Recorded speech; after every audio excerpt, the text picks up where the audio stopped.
আমার প্রিয় শিক্ষার্থী বন্ধুগণ, স্বাগত উত্তরণ ইউটিউব চ্যানেলে।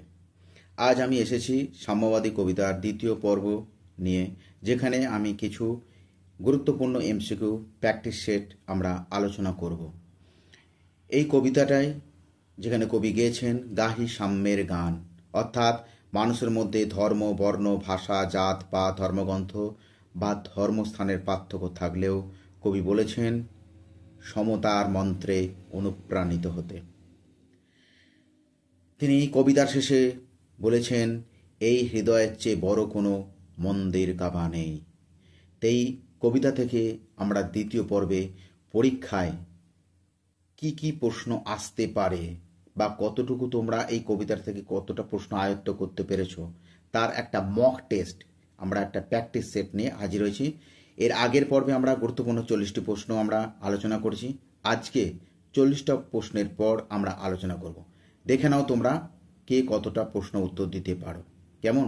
গারোর জনগোষ্ঠীভুক্ত হলেন ফরাসি, সাঁওতাল, মঙ্গোলীয় না ইহুদি? এর উত্তরটা তোমরা আমাকে কমেন্টে জানিও কোন অপশনটা হবে। অপশন ক ফরাসি, না সাঁওতাল, না মঙ্গোলীয়, না ইহুদি। চলে এলাম আজকে 46 নম্বর প্রশ্ন। কনফুসিয়াসকে? কনফুসিয়াস হলো অপশন ঘ প্রাচীন চীনের প্রখ্যাত দার্শনিক ও চিন্তাবিদ, যার প্রকৃত নাম ছিল কং ফু তোজু। মনে রাখবে, কনফুসিয়াসের প্রকৃত নাম কং ফু তোজু। চলে যাব আমরা 47 নম্বর প্রশ্ন। বেদ বিরোধী নাস্তিক দার্শনিক বস্তুবাদে বিশ্বাসী ছিলেন কারা? অপশন খ চারবাক। চারবাক কথার অর্থ হলো চারু বাঘ। হয়েছে? এই চারবাক বলে একটি দর্শন আছে, যারা বেদ বিরোধী নাস্তিক দার্শনিক, যারা বস্তুবাদে বিশ্বাসী ছিলেন। অনেকে মনে করেন যে চারবাক দর্শনের প্রবক্তা বা প্রতিষ্ঠাতা হলেন বৃহস্পতি। চলে যাব বলে যাও, বলো আরো। এই চরণের মাধ্যমে কবি কি বলতে চেয়েছেন? দেখে নাও কি বলতে চেয়েছেন না বিভিন্ন ধর্ম ও উপজাতির প্রসঙ্গ। তাহলে অপশন ক 48 নম্বর উত্তর। চলে যাব আমরা 49 নম্বর প্রশ্ন। যা খুশি হলো, কাদের কবি যা খুশি হওয়ার আহ্বান করেছেন? কৃষককে, শিক্ষককে, বন্ধুকে না শিল্পীকে? উত্তর হবে বন্ধুকে, অপশন গ। যা খুশি হও কবি বলেছেন বিভিন্ন ধর্ম, বর্ণ, সম্প্রদায়ের কথা, গায়ক, নায়ক, শিল্পীদের কথা, কবি, সাহিত্যিকদের কথা, না উপরের সবগুলি? অপশন ক হবে বিভিন্ন ধর্ম, বর্ণ, সম্প্রদায়ের কথা। চলে যাব আমরা 51 নম্বর প্রশ্ন। পেটে, পিঠে, কাঁধে, মগজে কি বওয়ার কথা বলেছেন? খাদ্যদ্রব্য, জ্ঞান ভাণ্ডার, অর্থ সম্পদ, না অপশন খ পুঁথি ও কেতাব? এখানে উত্তর হবে অপশন খ পুঁথি ও কেতাব। পুঁথি ও কেতাব কি? আচ্ছা সরি, পরের প্রশ্ন 52 নম্বর প্রশ্ন হচ্ছে মগজ শব্দের অর্থ কি? উদর, মাথা, হাত, না বুক? প্রত্যেকে জানে মগজ কথার অর্থ হলো বা শব্দের অর্থ হলো মাথা, অপশন খ। চলে যাবো আমরা পরের প্রশ্ন। পুঁথি ও কেতাব কিভাবে বর কথা বলেছেন? ব্যাগে, বস্তায়, গরু গাড়িতে, পেটে, পিঠে, কাঁধে, মগজে, না দু বাহুতে? এখানে অপশন গ হবে উত্তর, পেটে, পিঠে, কাঁধে ও মগজে। চলে এলাম 54 নম্বর প্রশ্ন। কেতাব শব্দের অর্থ কি? বলে রাখি, কেতাব শব্দটি একটি আরবি শব্দ। তাহলে কেতাব শব্দের অর্থ হলো কাবা, রাজমুকুট, বস্তা বা ব্যাগ, না অপশন গ পুস্তক বা বই? এর উত্তরটা তোমরা আমাকে কমেন্টে জানিও 54 নম্বর প্রশ্নের উত্তরটা।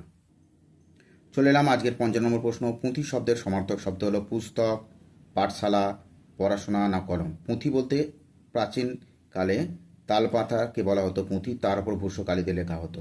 এগুলো ছোট ধরনের পুস্তিকাকে পুঁথি বলা হতো। তাহলে এটা হবে অপশন ক পুস্তক। চলে যাব আমরা মুসলমান সম্প্রদায়ের পবিত্র ধর্মগ্রন্থ হলো কোরআন। প্রত্যেকেই জানো এটা। চলে যাব আরবি শাস্ত্রীয় সাহিত্যের সর্বোৎকৃষ্ট রচনা হলো অপশন খ কোরআন। যে গ্রন্থে আল্লাহর বাণী লিখিত রয়েছে বলে অনেক মনে করেন সেটি হলো কি? কোরআন, অপশন ঘ। চলে যাব আমরা পরের প্রশ্ন। পুরাণ কি? পুরাণ একটু বলে দিই। পুরাণ হলো প্রাচীন কাহিনী বা পুরা কাহিনীকে আমরা পুরাণ বলি। হিন্দু শাস্ত্রে মহাপুরাণ, উপপুরাণ আছে। মহাপুরাণ 18টা, আর কিছু কিছু উপপুরাণ আছে, যেমন হচ্ছে মৎস্য পুরাণ, বিষ্ণু পুরাণ, শিব পুরাণ, বায়ু পুরাণ ইত্যাদি। তাহলে পুরাণ কি? না হিন্দু বৌদ্ধদের ধর্মীয় গ্রন্থ, না পার্সি শিখদের ধর্মীয় গ্রন্থ, না মুসলমান ইহুদিদের ধর্মীয় গ্রন্থ, না জৈন খ্রিস্টানদের? প্রত্যেকে যেন হিন্দু বৌদ্ধদের ধর্মীয় গ্রন্থ। চলে যাব বেদ কোন ভাষায় রচিত। বেদ যে ভাষায় রচিত তাকে আমরা কি বলি? ছান্দস বলি। ছান্দস ভাষায় রচিত, সেটা হচ্ছে কি? তাহলে অপশন গ হয়ে যাবে ছান্দস ভাষায়। প্রাচীনতম বেদ হচ্ছে প্রত্যেকেই জানো ঋগ্বেদ। বেদ শব্দের অর্থ হলো জ্ঞান। বেদ শব্দের অর্থ হলো জ্ঞান। বেদের অপর নাম কি? বিদ্যা, শিক্ষা, শ্রুতি না নীতি? প্রত্যেকেই জানো প্রাচীনকালে লেখার উপকরণ ছিল না বা লেখার কোনো লিখিত রূপ ছিল না। বেদকে আচার্যরা বলতেন, ছাত্ররা বা শিক্ষার্থীরা সেগুলো শুনে শুনে মুখস্থ করতেন। তারা বেদের অপর নাম হয়ে গেল সেখান থেকে শ্রুতি। চলে যাব ভারতীয় সাহিত্যের প্রাচীনতম নিদর্শন কি? চর্যাপদ, রামায়ণ, ভগবদ গীতা না বেদ? বেদ হচ্ছে সবচেয়ে প্রাচীনতম নিদর্শন, যেটি হচ্ছে ঋগ্বেদ। বেদ কাদের কাছে পরম শ্রদ্ধার গ্রন্থ? ইহুদিদের, হিন্দুদের কাছে, খ্রিস্টানদের কাছে না পার্সিকদের কাছে? অবশ্যই অপশন খ, হিন্দুদের কাছে। চলে যাব আমরা 64 নম্বর প্রশ্ন। বেদান্ত দর্শনের মূল ভিত্তি কি? বেদ, উপনিষদ, জিন্দাবেস্তা না কোরআন? বেদান্ত, বেদযুক্ত অন্ত, বেদান্ত দর্শনের মূল ভিত্তি কি? এটা তোমরা আমাকে কমেন্টে জানিও। 64 নম্বর। চলে এলাম আজকে 25 নম্বর প্রশ্ন। বেদান্ত শব্দের অর্থ কি? কিছুক্ষণ আগেই বললাম বেদ যুক্ত অন্ত, বেদান্ত। বেদের শেষ ভাগকে বলা হয় বেদান্ত, তাহলে সেটা হচ্ছে বেদের শেষ ভাগ, অপশান গ। বেদের সর্বশেষ সিদ্ধান্ত কি? বেদের সর্বশেষ, বেদ যুক্ত অন্ত যদি বেদান্ত হয় তাহলে বেদের সর্বশেষ সিদ্ধান্ত হচ্ছে কি? বেদান্ত। বাইবেল কোন ধর্ম সম্প্রদায়ের প্রধান ধর্মগ্রন্থ? বাইবেল শিখ, ইসলাম, খ্রিস্টান না জৈন? প্রত্যেকেই যেন বাইবেল হচ্ছে খ্রিস্টানদের একটি পবিত্র ধর্মগ্রন্থ। বাইবেলকে বলে কি এর আবার দুটো ভাগ আছে, একটা হচ্ছে ওল্ড টেস্টামেন্ট আর একটা হচ্ছে নিউ টেস্টামেন্ট, প্রত্যেকেই জানো সেটা। চলে যাব আমরা, বাইবেল কোন কোন সম্প্রদায়ের ধর্মের পবিত্র বাণীর সংকলন? হিন্দু মুসলমান সম্প্রদায়, শিখ পার্সি সম্প্রদায়, বৌদ্ধ জৈন সম্প্রদায় না ইহুদি খ্রিস্টান সম্প্রদায়? প্রত্যেকেই জানো এটা হবে অপশন ঘ, ইহুদি ও খ্রিস্টান সম্প্রদায়। বাইবেল শব্দের অর্থ কি? পুস্তক বা বই, বিজ্ঞান ও প্রযুক্তি, ধর্ম ও দর্শন, খাতা না কলম? এটা অপশন ক, পুস্তক বা বই। বৌদ্ধ সম্প্রদায়ের পবিত্র ধর্মগ্রন্থ হলো অপশন ক বাইবেল, অপশন ক ত্রিপিটক, অপশন গ বেদ, অপশন ঘ গ্রন্থ সাহেব। উত্তর হবে তাহলে ত্রিপিটক হচ্ছে তিনটি পিটক। তিনটি পিটকের সমাহারকে কি বলা হয়? ত্রিপিটক। হয়েছে? বিনয় পিটক, সূত্র পিটক আর অভিধর্ম পিটক, এই তিনটি পিটকের সমাহারকে কি বলা হয়? ত্রিপিটক। এটা বৌদ্ধ ধর্মের। বেদ হচ্ছে হিন্দুদের, বাইবেল হচ্ছে খ্রিস্টানদের, আর গ্রন্থ সাহেব হচ্ছে তোমার শিখ গ্রন্থের। চলে যাচ্ছি পরের প্রশ্ন। বৌদ্ধ ধর্মের উপদেশ ও দর্শন সংকলিত আছে কিসে? কোরআনে, পুরাণে, ত্রিপিটকে না বাইবেলে? প্রত্যেকেই জানো ত্রিপিটকে। তিনটি পিটক মনে রাখবে। ত্রিপিটক সাধারণত পালি ভাষায় রচিত হয়েছে, জানো তো? ত্রিপিটক এই তো পরের প্রশ্ন তাই চলে এসেছে। বাতন পালি ভাষা, সংস্কৃত ভাষায়, হিব্রু ভাষায় না আরবি ভাষায়? পালি ভাষায়। চলে যাব আমরা পরের প্রশ্ন। কেমন? তিনটি পিটকের সমাহারকে কি বলা হয়? প্রত্যেকেই জানে এই তিনটি পিটক আমি বলেই দিলাম। হ্যাঁ, সূত্র পিটক, বিনয় পিটক, অভিধর্ম পিটক, সেটা হচ্ছে তিনটি পিটকের সমাহারকে কি বলা হয়? ত্রিপিটক। চলে যাব আমরা, জেন্দ আবেস্তা হলো কি? না জেন্দ আবেস্তা হলো জৈন ধর্মগ্রন্থ, শিখদের ধর্মগ্রন্থ, পার্সি বা ইরানীদের ধর্মগ্রন্থ না ইসলামের ধর্মগ্রন্থ? জেন্দ অবস্থাটা হচ্ছে পার্সি বা ইরানীদের ধর্মগ্রন্থ। হ্যাঁ, এর প্রতিষ্ঠাতা হলেন জরথুস্ট্র। ঠিক আছে? তাহলে জেন্দ অবস্থা হচ্ছে পার্সি বা ইরানীদের ধর্মগ্রন্থ। চলে এলাম আজকে 75 নম্বর প্রশ্ন। প্রাচীন ইরানীয় বা পার্সি ধর্মগ্রন্থের প্রবর্তককে? কিছুক্ষণ আগে বলুন জরথুস্ট্র। জরথুস্ট্র যে ধর্মগ্রন্থ প্রবর্তন করেন সেই ধর্মের পবিত্র ধর্মগ্রন্থের নাম কি? কোরআন, বেদান্ত, জেন্দ অবস্থা? অর্থাৎ জেন্দ অবেস্তা। জেন্দ অবেস্তা হচ্ছে জরথুস্ট্র যে ধর্ম প্রবর্তন করেন সেই ধর্মের পবিত্র ধর্মগ্রন্থ। গ্রন্থ সাহেব পবিত্র ধর্মগ্রন্থ হলো মুসলমান সম্প্রদায়, শিখ সম্প্রদায়, পার্সি সম্প্রদায় না জৈন সম্প্রদায়? প্রত্যেকেই জানো গ্রন্থ সাহেব হচ্ছে অপশন ক শিখ সম্প্রদায়। পড়ে যাও যত শখ, কবি কবিতায় কি পড়ার শখের কথা বলেছেন? ধর্মগ্রন্থ পড়ার, কাব্যগ্রন্থ পড়ার, সংবাদপত্র পড়ার, ইস্তাহার পড়ার? কি গ্রন্থ? ধর্মগ্রন্থ পড়ার। ধর্মগ্রন্থ পড়তে একই ধর্ম, প্রত্যেকটা ধর্মগ্রন্থ একই বলেছে, মানবতার জয়গান গেছে। হ্যাঁ, সেখানে প্রত্যেকটা ধর্মগ্রন্থ কি বেদ বলো, কি কোরআন বলো, কি বাইবেল বলো, মানবতার জয়গান গেয়েছে। কোরআন, পুরাণ, বেদ, বেদান্ত, বাইবেল, ত্রিপিটক, জিন্দাবেস্তা, গ্রন্থ সাহেব এগুলি আসলে কি? এগুলো হচ্ছে আসলে অপশন ঘ ধর্মগ্রন্থ। কিন্তু কেন এ পণ্ডশ্রম? পণ্ড মানে হচ্ছে বৃথা পরিশ্রম, যা যে পরিশ্রম করলে তো আমি কোনো ফল পাবো না। হ্যাঁ, অকারণ পরিশ্রম, তাকে আমরা বলা হয় পণ্ডশ্রম। কবি কিসের পণ্ডশ্রমের কথা বলেছেন? কাব্যগ্রন্থ পড়ে কাব্যের শ্রেষ্ঠত্ব বিচার, না, এটা তো কোনোদিনই পণ্ডশ্রম হতে পারে না। মহাকাব্য পড়ে মহাকাব্যের শ্রেষ্ঠত্ব বিচার, রামায়ণ মহাভারত এগুলো হচ্ছে মহাকাব্য, হ্যাঁ, এগুলো মহাকাব্যের শ্রেষ্ঠত্ব বিচার করা অবশ্যই আমরা এগুলো পাঠ্য ক্লাসের মধ্যে আমরা পড়ি, এগুলো আমরা শ্রেষ্ঠত্ব বিচার করি, এখান থেকে প্রশ্ন আসে, এটা পণ্ডশ্রম হতে পারে না। ধর্মগ্রন্থ পড়ে ধর্মের শ্রেষ্ঠত্ব বিচার, আমরা কোরআন পড়লাম, আমরা বেদ পড়লাম, আমরা বাইবেল পড়লাম, কিন্তু চায়ের দোকানে বা মাঠেতে গিয়ে আমরা তক্ক লেগে গেলাম কার ধর্ম শ্রেষ্ঠ, আমার হিন্দু ধর্ম শ্রেষ্ঠ না মুসলমান ধর্ম শ্রেষ্ঠ না খ্রিস্টান ধর্ম শ্রেষ্ঠ না বৌদ্ধ ধর্ম শ্রেষ্ঠ, এই নিয়ে আমরা তর্কে লিপ্ত হয়ে পড়ি। তাই ধর্মগ্রন্থ পড়ে আমরা শেষ পর্যন্ত ধর্মের মূল বা সার কি বলেছে সেটা না বুঝে, মানবতার জয়গান যেখানে গেছে সেটা না বুঝে আমরা ধর্মের শ্রেষ্ঠত্ব বিচারে এক ধর্ম আর ধর্মকে কতটা হীন দেখাতে পারে তার বৃথা চেষ্টা করি আমরা, কিন্তু প্রত্যেকটা ধর্মগ্রন্থ মানবতার জয়গান গেয়েছে সেটা আমরা বুঝতে পারি না। চলে যাবো আমরা পরের প্রশ্ন। পণ্ডশ্রম কথার অর্থ কি? পশুর শ্রম, বিনা কারণে শ্রম করা, শ্রমের বিনিময়ে অর্থ, না ধর্মের জন্য শ্রম। এখানে হবে বিনা কারণে শ্রম করা, অপশন খ। চলে যাব, হানি ছিল শুল, কোথায় শুল আনার কথা বলা হয়েছে? বুকে, পিঠে, মগজে না পেটে? প্রত্যেকে জানো মগজে। চলে যাব আমরা পরের প্রশ্ন। মগজে হানিছে শুল, কি কারণে মগজে শুল হানার কথা বলেছেন কবি? অঙ্ক করে, ধর্মগ্রন্থ পড়ে, লাঠালাঠি করে, না গল্প কবিতা লিখে? উত্তর হবে অপশন ক, ধর্মগ্রন্থ পড়ে। চলে এলাম আজকে 84 নম্বর প্রশ্ন। দোকানে কেন করো, কেন এ দর কষাকষি? দোকানে কেন এ দর কষাকষি, কিসের দর কষাকষির কথা বলেছেন কবি? শক্তি প্রদর্শন নিয়ে, ধর্ম নিয়ে, খাদ্য নিয়ে, না অধিকার নিয়ে? প্রত্যেকে জানো আমরা ধর্ম নিয়ে। দোকানে আমরা যখন কোনো জিনিসপত্র কিনতে চাই তখন দাম কমানোর জন্য দোকানদারের সঙ্গে একটা ক্রেতা বিক্রেতার কী হয়, দর কষাকষি হয়। কিন্তু আমরা এখানে মাঠে, জঙ্গলে, বনে, রাস্তাঘাটে, হ্যাঁ, কী পড়ি? ধর্ম নিয়ে দর কষাকষি করি। কিন্তু সেই প্রকৃত ধর্মগ্রন্থ করে যে মানবতার জয়গান গেয়েছে সেটা আমরা বিকৃতভাবে ব্যাখ্যা করি। চলে যাব আমরা পরের প্রশ্ন। চলে এলাম 85 নম্বর। দর কষাকষি কি?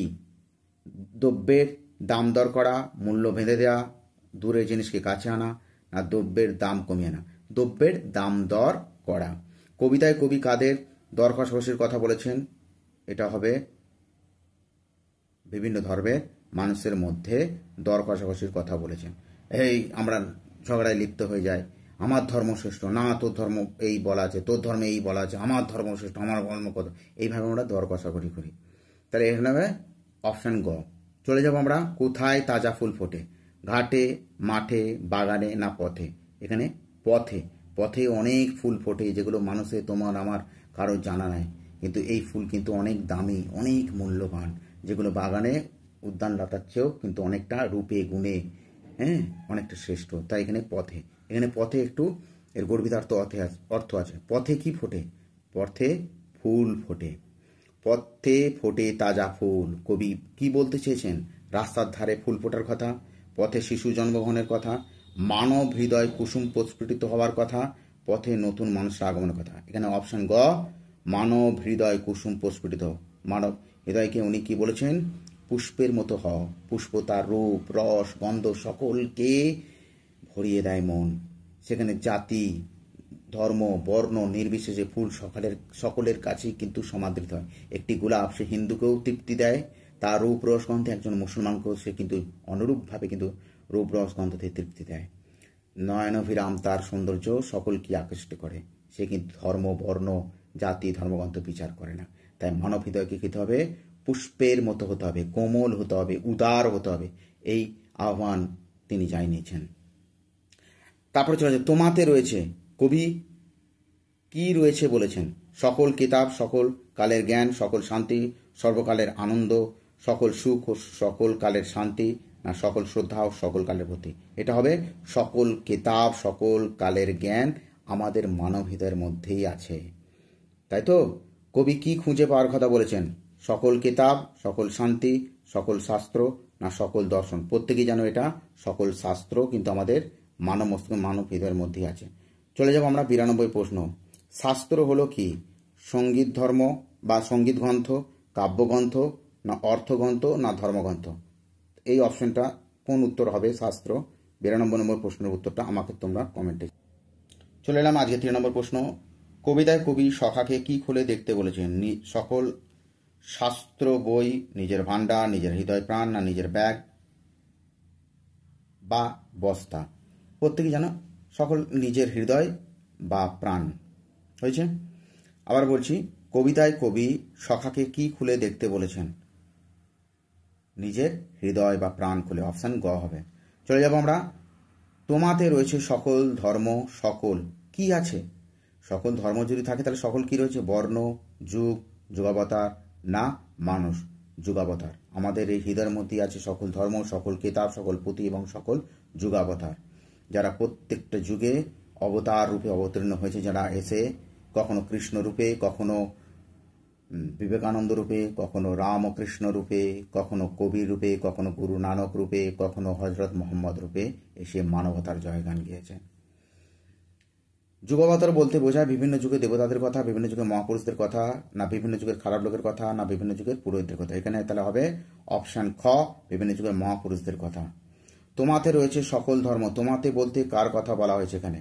দেবতাদের কথা, কবিদের কথা, মসজিদদের মৌলবীদের কথা, না সকল ধর্মের মানুষের কথা? এখানে সকল ধর্মের মানুষের কথা, জাতি ধর্ম বর্ণ নির্বিশেষে সকল মানুষের কথা হয়েছে। দেউল শব্দের অর্থ কি? দেবতা, মন্দির বা দেবতার স্থান, না দরিদ্র অভাবী মানুষ, না কাবা বা মসজিদ। দেউল বলতে মন্দির বা দেবতার স্থান, যেখানে দেব বিগ্রহ থাকে, মৃন্ময় মূর্তি থাকে, প্রস্তর মূর্তি থাকে, যেখানে নিত্য পুরোহিতরা পূজা অর্চনা করেন, ভক্তরা সেখানে যায়। তাহলে এখানে মন্দির বা দেবতার স্থান। সকল দেবতার বিশ্ব দেউল কোথায় বলে কবি মনে করেন? মানব হৃদয়ে, মানব মস্তিষ্কে, কবির কলমে, কবির লেখায়? অবশ্যই মানব হৃদয়ে। চলে যাব আমরা পরের প্রশ্ন, কেন খুঁজে ফেরো? কি খুঁজে ফেরা করার কথা বলেছেন? মানমর্যাদা, অর্থ সম্পত্তি, জ্ঞান, বুদ্ধি, না দেবতা ঠাকুর? আমরা শুধু খুঁজে বেড়াই, কি তীর্থস্থানে ঘুরে বেড়াই, এই গঙ্গা স্নান, কুম্ভ স্নান, কাবা যাব, মসজিদ যাব, এখানে শিব ঠাকুরের আমি জল ঢেলে আসবো, এই করে করে আমরা দেবতা, কাছের ঘরের মধ্যে যে দেবতা আছে, মানুষের মধ্যে যে দেবতা আছে, সেগুলো আমরা ভুলে যাই। তো গিয়ে আমরা তীর্থে তীর্থে খুঁজে বেড়াই, পুণ্য দেবতাকে খুঁজে বেড়াই। সারা জীবনও আমরা মৃত্যুবরণ করে ফেলি, কিন্তু দেবতার সন্ধান পাই না, তাই তো? তাহলে আমরা কি খুঁজে বেড়াই? দেবতা ঠাকুর। চলে যাব আমরা 100 নম্বর প্রশ্ন, দেবতা ঠাকুরকে কোথায় খুঁজে ফেরার কথা কবিতায় কবি বলেছেন? জীবিত মানুষের শরীরে, মৃত মানুষের কঙ্কালে, জীবিত পুঁথির দেহে, না মৃত পুঁথির কঙ্কালে? আমরা পুঁথি, তাহলে অপশন খ হবে মৃত পুঁথির কঙ্কালে। হয়েছে? চলে যাব আমরা, হাসছেন তিনি কোথায় হাসিছেন? অমৃত হৃদয়ে, অমৃত মগজে, অমৃত স্কন্ধে, না অমৃত ধামে? এর উত্তরটা তোমরা আমাকে কমেন্টে জানাও 101 নম্বর প্রশ্নে। আর অমৃত হিয়ার মধ্যে কিভাবে হাসছেন? প্রকাশ্যে, সামনাসামনি, নিবৃত্ত অন্তরালে, না নিদ্রার মধ্যে, না ধ্যানে মগ্ন হয়ে? তাহলে উনি হবেন নিবৃত্ত অন্তরালে হাসছেন আমাদের কর্মকাণ্ড দেখে। বন্ধু বলিনি, শূন্যস্থান দিয়ে আছে। কবি কি না বলার কথা বলেছেন? সত্য, রূপকথা, অলৌকিক কাহিনী, না মিথ্যা? এটা হবে মিথ্যা। চলে যাব আমরা পরের প্রশ্ন, ঝুট শব্দের সমার্থক কি? এটি একটি হিন্দিতে কথাটা বলে থাকি, মিথ্যা, সত্য, অবাস্তব, নিন্দা। প্রত্যেকে যেন ঝুট মানে হচ্ছে মিথ্যা। চলে যাব আমরা পরের প্রশ্ন, এইখানে এসে লুটাইয়া পড়ে। কি লুটাইয়া পড়ে? এইখানে এসে কি লুটাইয়া পড়ে? মানুষ, জীবজন্তু, রাজা, না রাজমুকুট? এইখানে এসে লুটাইয়া পড়ে কি? না রাজমুকুট। চলে যাব, এইখানে এসে লুটাইয়া পড়ে। এইখানে বলতে কি? মানব হৃদয়ের কাছে, মানব ক্ষমতার কাছে, ঈশ্বরের মন্দিরে এসে, না দানবের শক্তির কাছে? এইখানে এসে লুটাইয়া পড়ে রাজমুকুট, সেটা কি হবে? না মানব হৃদয়ের কাছে। সে রাজা প্রজা সবাই সমান, তাই এখানে সমান চোখে মানুষকে ভালোবাসতে হবে। সবাই আমরা ঈশ্বরের সন্তান, এই ভাবনা নিয়ে পৃথিবীতে প্রত্যেকটা মানুষকে সহযোগিতার, সমতার দৃষ্টিতে, সমতার অধিকারের ভোগ করার জন্য পরস্পরকে সহযোগিতা করতে হবে। তাই কবি গেয়েছেন, গাহি সাম্যের গান, যেখানে আসে এক হয়ে গেছে সব বাধা ব্যবধান, যেখানে মিশেছে হিন্দু, বৌদ্ধ, মুসলিম, খ্রিস্টান, গাহি সাম্যের গান। তাই তো? এই হৃদয়ে সেই নীলাচল গির্জা, এই হৃদয়, কবি হৃদয়কে নীলাচল বা গির্জার সঙ্গে তুলনা করেছেন। কেন? তার কারণটা, হৃদয়ের টানে নীলাচল বা গির্জার যাত্রা মানুষের করে থাকে, না নীলাচল বা গির্জাতে মানুষ তার হৃদয়ের সন্ধান পায়, না মানব হৃদয় সকল ঈশ্বরের স্থান, না হৃদয়ের টানে তীর্থযাত্রা। মানব হৃদয় সকল ঈশ্বরের স্থান, তাই তো, এর চেয়ে আর বড় কি হতে পারে। চলে যাবো আমরা 109 নম্বর প্রশ্ন। হিন্দু ধর্ম সম্প্রদায়ের পবিত্র তীর্থভূমি হলো কাবা ভবন, না এটা মুসলমানদের, মদিনা এটাও মুসলমানদের, নীলাচল এইটা হিন্দুদের, আর মক্কাও এটা ইসলাম ধর্মাবলম্বীদের একটি পবিত্র স্থান। নীলাচল অবস্থিত কোথায়? উড়িষ্যা রাজ্যের পুরীতে, মক্কায়, নীল নদের ধারে, না বুদ্ধগয়ায়। নীল নদের ধারেও নয়, মক্কায় নয়, এটা হবে উড়িষ্যা রাজ্যের পুরীতে, নীলাচল। জগন্নাথ দেব, তাই তো। জগন্নাথ ভূমি নামে কি পরিচিত?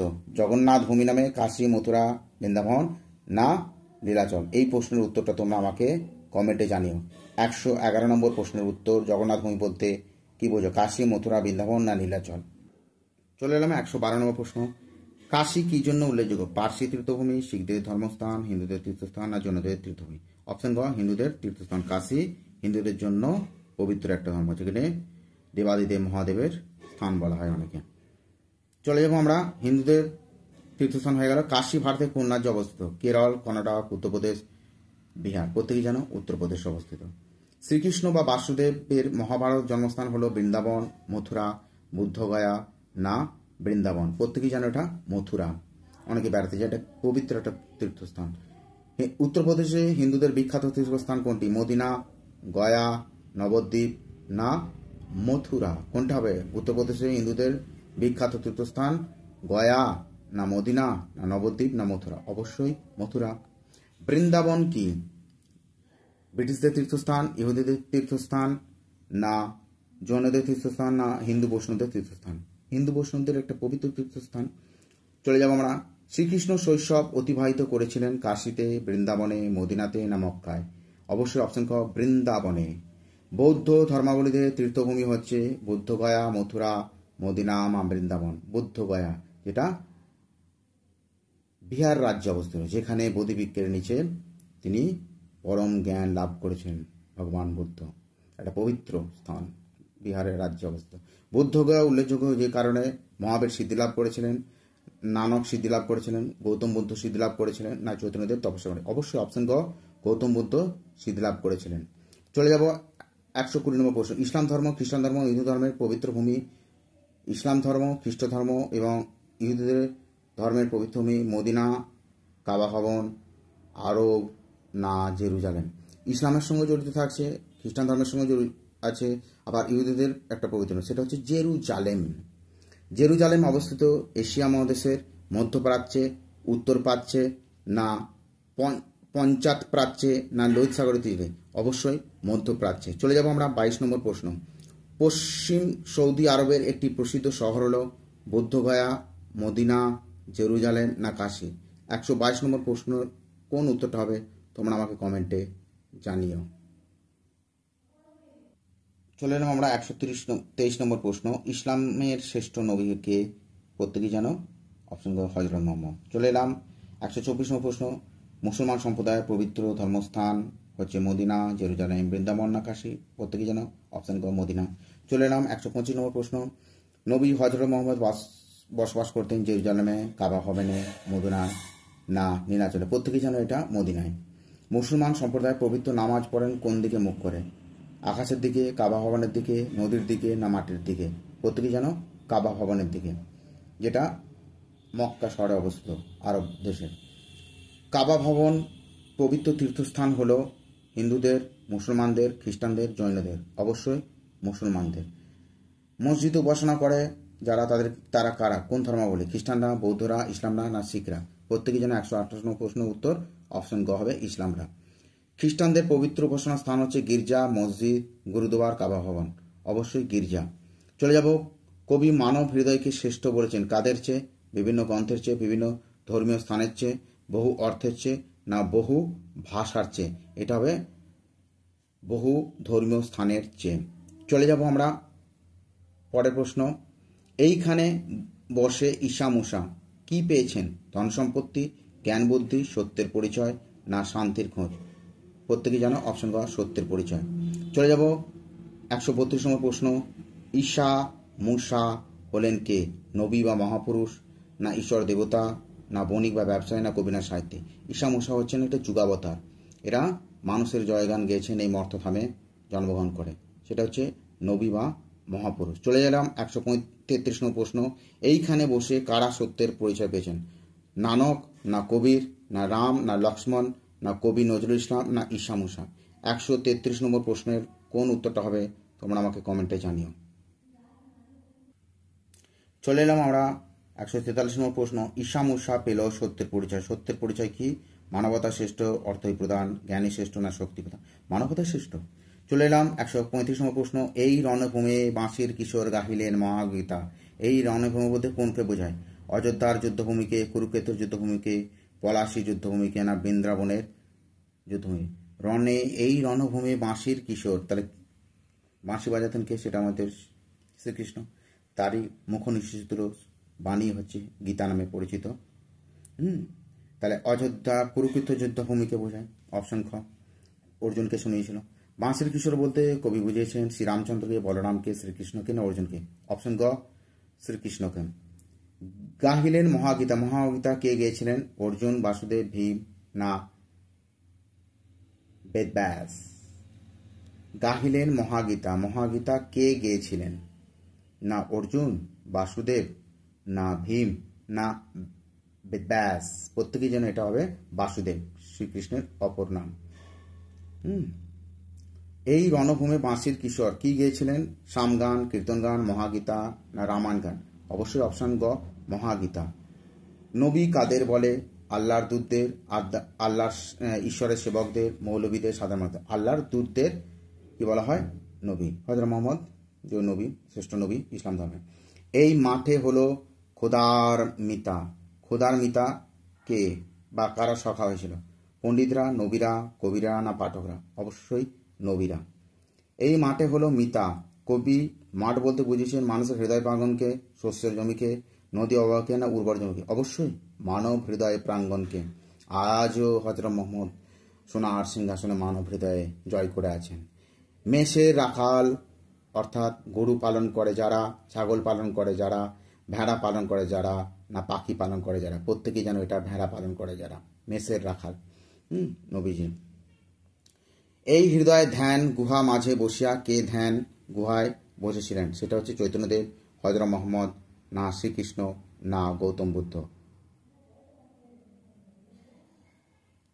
এর উত্তরটা তোমরা আমাকে কমেন্টে জানিও। চলে এলাম 144 নম্বর প্রশ্ন। শাক্যমুনি কে? শাক্য বলতে শাক্য বংশীয় রাজকুমার, শুদ্ধোধন এবং মায়াদেবীর একমাত্র পুত্র সিদ্ধান্ত, অর্থাৎ যে পরবর্তীকালে গৌতম বুদ্ধ নামে পরিচিত হয়েছিল। তাহলে অপশন ঘ হবে শাক্যমুনি, গৌতম বুদ্ধ। শাক্যমুনি কোথায় বসেছিলেন? হৃদয়ের ধ্যান গুহা মাঝে, পর্বতে পাদদেশে, হৃদয়ের প্রাঙ্গণে, না পর্বত শৃঙ্গের উপরে? অবশ্যই হৃদয়ের ধ্যান গুহা মাঝে। তজিল রাজ্য কে? তজিল রাজ্য আমি যে কিছুক্ষণ আগে বললাম শাক্য বংশীয়, তিনি রাজা শুদ্ধোধনের এবং মায়াদেবীর পুত্র ছিলেন। সে হচ্ছে কে? শাক্যমুনি, অর্থাৎ সিদ্ধান্ত, অর্থাৎ গৌতম বুদ্ধই কিন্তু তার নিজের রাজ্য ত্যাগ করেছিলেন। শাক্যমুনি তজিল রাজ্য কেন রাজ্য ত্যাগ করলেন? মানবের অট্টহাসি শুনে, মানবের মহা আনন্দ শুনে, মানবের ক্ষীণস্বর শুনে, মানবের মহাবেদনার ডাক শুনে? মানবের মহাবেদনার ডাক শুনে। চলে যাব মানুষের মহাবেদনা বলতে কবি কি বুঝেছেন? মানুষের শরীরের ব্যথা, মানুষের ক্ষুধা তৃষ্ণা, মানুষের দুঃখ কষ্ট, ধর্মান্ধতা, মানুষের অর্থাভাব। এটা হবে অপশন ক, মানুষের দুঃখ কষ্ট, ধর্মান্ধতা। চলে যাব 149। কন্দর শব্দের অর্থ কি? সমুদ্র, গুহা, পাহাড়, কাদামাটি, না না চারটি অপশন দিয়েছে, সমুদ্র, গুহা, পাহাড়, কাদামাটি। তাহলে অপশন গুহা, এই গুহা হবে অপশন খ, কন্দর মানে গুহা। চলে যাব আমরা পরের প্রশ্ন। আরব দুলালকে? কবির, যীশুখ্রিস্ট, নানক, না নবী হজরত মোহাম্মদ? অবশ্যই অপশন গ, নবী হজরত মোহাম্মদ।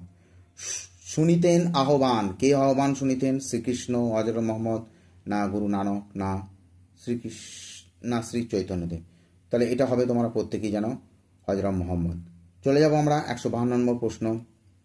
আরব দুলাল শুনিতেন আহ্বান। কোথায় আরব দুলাল আহ্বান শুনতেন? এই ভূমিতে, এই আকাশে, এই কন্দরে, না এই পৃথিবীতে? প্রত্যেকে তোমরা কমেন্টে আমাকে এই উত্তরটা জানিও, কোনটা হবে? কন্দরে, না পৃথিবীতে, না আকাশে, না এই ভূমিতে? চলে এলাম 153 নম্বর প্রশ্ন। আরব দুলাল কাদের আহ্বান করতেন, আহ্বান শুনতেন? সাম্যের আহ্বান, ঈশ্বরের আহ্বান, জাতপাতের আহ্বান, না যুদ্ধের আহ্বান? প্রত্যেকেই যেন এটা সাম্যবাদের আহ্বান। এইখানে বসে গাইলেন তিনি, কি গাইলেন? কীর্তনের গান, কোরআনের সামগান, বাইবেলের ইংরেজি গান, না বেদের সামগান? কোরআনের সামগান। সাম মানে সমান, সমতার গান, সম্মতার গান। ঠিক আছে, চলে যাব। কে সামগান গাইলেন? বাসুদেব, না যীশু খ্রিস্ট, না নবী হজরত মোহাম্মদ, না নবী ঈসা মুসা? কে সামগান গাইলেন? অবশ্যই নবী হজরত মোহাম্মদ। মিথ্যা শুনিনি ভাই, কে মিথ্যা শোনেনি? কাজী নজরুল ইসলাম, নবী হজরত মোহাম্মদ, না গৌতম বুদ্ধ, না মহাবীর জৈন? প্রত্যেকে জানো উত্তরটা, কবি কাজী নজরুল ইসলাম। চলে এলাম 157 নম্বর প্রশ্ন নিয়ে। এই হৃদয়ের চেয়ে বড় কোনো কি নেই? গির্জা মসজিদ, মন্দির গির্জা, মন্দির কাবা, না গুরুদুয়ার মন্দির? অবশ্যই মন্দির কাবা। চলে যাব। কাবা কি? সৌদি আরবের মসজিদ, বৃন্দাবনের মন্দির, না খ্রিস্টানদের গির্জা, না বৌদ্ধদের উপাসনা দেওয়া? প্রত্যেকে জানো সৌদি আরবের মক্কা শহরে অবস্থিত একটি পবিত্র স্থান, যেটা হচ্ছে আরবের মসজিদ। চলে যাব। কার চেয়ে বড় কোনো মন্দির কাবা নয়? পৃথিবীর চেয়ে, মানব হৃদয়ের চেয়ে, মস্তিষ্কের চেয়ে, না জেরুজালেমের চেয়ে? অবশ্যই মানব হৃদয়ের চেয়ে। এখানেই তো মন্দির, এখানেই মসজিদ, এখানেই গির্জা, তাই তো? হৃদয়ের চেয়ে, অবশ্যই, তাহলে হৃদয়ের চেয়ে। চলে যাব। সাম্যবাদী কবিতার মূল কথা কি? সাম্যবাদ বা সমতা, না স্বাধীনতা, বিদ্রোহ, না আন্দোলন, না জীবনে আনন্দ উপভোগ? অবশ্যই সাম্যবাদ বা সমতা। চলে যাব 61 নম্বর প্রশ্ন। কবিতায় কবি যে ধর্মগ্রন্থের উল্লেখ করেছেন, খুব ভেরি ভেরি ইম্পর্টেন্ট প্রশ্ন, এটা খুব ভালো করে দেখে যাবে বন্ধুগণ। ত্রিপিটক, বাইবেল, বেদান্ত বেদ, কোরআন পুরাণ, বেদ বেদান্ত, বেদান্ত বেদ, পুরাণ কোরআন, না বাইবেল বেদ বেদান্ত পুরাণ? এই উত্তরটা তোমরা আমাকে কমেন্টে অবশ্যই অবশ্যই জানাও। চলে এলাম আজকের 62 নম্বর প্রশ্ন, যেখানে মিশেছে, কি মিশেছে? হিন্দু বৌদ্ধ মুসলিম খ্রিস্টান, খ্রিস্টান বৌদ্ধ হিন্দু মুসলমান, হিন্দু মুসলিম খ্রিস্টান বৌদ্ধ, না বৌদ্ধ খ্রিস্টান হিন্দু মুসলিম? কবি এখানে দেবে, কবিতার লাইনটা আছে 3 নম্বরে, যেখানে মিশেছে হিন্দু বৌদ্ধ মুসলিম খ্রিস্টান, গাহি সাম্যের গান। তাহলে এটা অপশন ক। ঠিক আছে, উত্তরটা 62 নম্বর প্রশ্ন উত্তর অপশন। কে তুমি? সাঁওতাল, ইহুদি, পার্সি, না জৈন, না ভিল, না গারো, ইহুদি, পার্সি, না সাঁওতাল, না জৈন, ইহুদি, সাঁওতাল, না পার্সি, না পার্সি, জৈন, না ইহুদি, না সাঁওতাল? তাহলে এটা কি হবে? কি বলেছেন দেবী, লাইনটা দেখবে তোমরা, কে তুমি, পার্সি, জৈন, ইহুদি, সাঁওতাল, ভিল, গারো, লাইনটা আছে। তাহলে এখানটা কি হবে? পার্সিও কথাটা থাকতে হবে, জৈন কথাটাও থাকতে হবে, ইহুদি কথাটাও থাকতে হবে, আবার সাঁওতাল কথাটা থাকতে হবে। তাহলে কোন অপশানে আছে? অপশান ঘয়েতে। চলে এলাম আজকের লাস্ট প্রশ্ন। এই হৃদয়ই সে লীলাচল, বুদ্ধগয়া, বৃন্দাবন, কাশী মথুরা, মথুরা বৃন্দাবন, বুদ্ধগয়া, কাশী, কাশী মথুরা, বৃন্দাবন, বুদ্ধগয়া, না মদিনা মথুরা কাশী বৃন্দাবন? কোন অপশনটা হবে তোমরা আমাকে জানিও। লাইনটা তোমাদের অবশ্যই মনে আছে, এইখানে এসে লুটাইয়া পড়ে সকল রাজমুকুট, এই হৃদয়ই সে লীলাচল, কাশী মথুরা বৃন্দাবন, বুদ্ধগয়া এই জেরুজালেমে, মদিনা কাবা ভবন, মসজিদ এই, মন্দির এই, গির্জা এই, হৃদয় এইখানে বসে ঈশামুষা পেল সত্যের পরিচয়। কেমন? তাহলে এই কটা প্রশ্ন তোমরা পরীক্ষার আগে জাস্ট চোখ বুলি নাও, এর থেকে কমন পাবে বন্ধুরা, কমন পাবে। ভালো থেকো, সুস্থ থেকো, সাবস্ক্রাইব করে নিও। Thank you.